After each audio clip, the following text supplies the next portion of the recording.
अस्सलाम वालेकुम दोस्तों, मैं आपका अपना दोस्त समी खोसा और आप हमारा यूट्यूब चैनल देख रहे हैं समी खोसा ऑफिशियल। यार काफ़ी ज़्यादा दोस्तों के कमेंट होते हैं कि समी भाई आपके पास जो ये लड़का है ना, ये गाड़ी चला लेता है कि नहीं। तो मैं अपने दोस्तों को बताता चलूँ कि ये लड़का बिल्कुल अब ड्राइवर है और ड्राइवरी भी करता रहा है। अब कुछ दिनों के लिए मेरे पास आया है। वैसे मेरे पास और दूसरा ड्राइवर नहीं है ना, मैं अकेला होता हूँ, मेरे साथ ये ड्राइवरी कर रहा है ये लड़का। तो इसकी उम्र 15 साल है।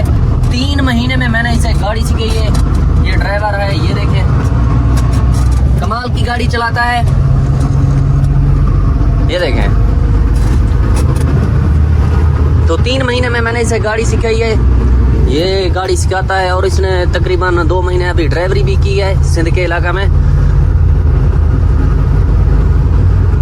अब यहाँ पे मेरे साथ ड्राइवर नहीं है ना, तो मैंने इसे अपने साथ बुला लिया। यहाँ पे भी ड्राइवरी करता है। तो इसकी उम्र 15 साल है।